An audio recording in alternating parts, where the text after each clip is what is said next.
Hello, everyone. Welcome back to our AI series. In today's episode, we're going to talk about something really exciting: adversarial search, or in simple words, how AI makes decisions in games where there's an opponent. If earlier we studied general problem solving, today we step into competitive environments like chess, tic-tac-toe, and many real-world conflicts where two agents go head-to-head. Part 1. What is adversarial search? Normally, when we solve problems, it's just us moving from the start state to the goal state. But in games, it's not that simple. There are two players with opposite goals. One tries to maximize the outcome, the other tries to minimize it. That's why we call them max and min. For example, in chess, max might represent one player aiming to win, while min is the opponent trying to block and win for themselves. Every game can be described with the initial state, where the game begins, the player function, whose turn it is, the actions, possible moves from that state, the result function, what happens after making a move, the terminal test, when the game ends, and the utility function, how good or bad that outcome is for a player. If you think about it, this is just like problem solving, but now your opponent makes it harder. Part 2. Example: tic-tac-toe. Let's take tic-tac-toe, or noughts and crosses. From the initial empty board, Max can place an X in one of 9 spots. Then Min responds with an O, and this continues until either someone wins or the board is full. Each end state has a utility value: win, lose, or draw. For tic-tac-toe, the game tree is manageable, with fewer than 400,000 possible terminal states. But in chess, the game tree explodes to something like 10 circumflex 40 states, which is beyond imagination.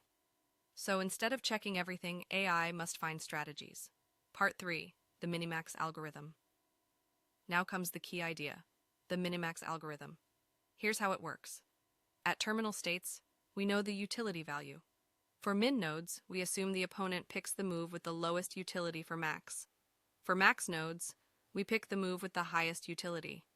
By backing up these values through the game tree, we can find the best possible move for max under the assumption that min also plays optimally. This is why it's called Minimax. Min tries to minimize, max tries to maximize. Part 4. Limitations and alpha-beta pruning.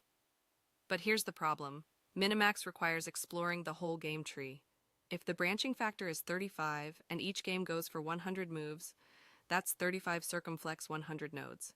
Impossible to calculate. That's where alpha-beta pruning comes in. It's a smarter way to do Minimax. Instead of exploring every node, we cut off branches that cannot possibly affect the final decision. Think of it like this. If you already found a move that guarantees you at least 3 points, and your opponent is offering an alternative where you can only get 2 points, why waste time exploring that path further? You can safely prune it away. The magic is, alpha-beta pruning gives the same result as Minimax, but much faster, because it ignores unnecessary moves. Part 5. Multiplayer games and alliances. So far we talked about 2 players. But what if there are 3 or more players? Then, instead of a single value, we have a vector of utilities, one for each player. For example, if A, B, and C are playing, each terminal state has values for all 3. Players may even form alliances temporarily to attack a stronger player, but alliances can break anytime, just like in real life. This makes multiplayer games more unpredictable and fascinating. Part 6. Summary. So, to recap today's lecture, adversarial search is about games where agents compete. We model games with states, actions, results, terminal tests, and utility. Minimax Algorithm finds the best strategy, assuming the opponent also plays perfectly. Alpha-beta pruning makes Minimax practical by ignoring useless parts of the tree. Multiplayer games introduce alliances and even more complexity. That's how AI can play chess, tic-tac-toe, or even more advanced games. Closing. That wraps up today's episode on adversarial search in AI. In the next episode, we'll dive into specific search optimizations and strategies that make AI competitive in real-world scenarios. If you found this helpful, don't forget to like the video, subscribe to the channel, and share it with your friends. See you in the next one.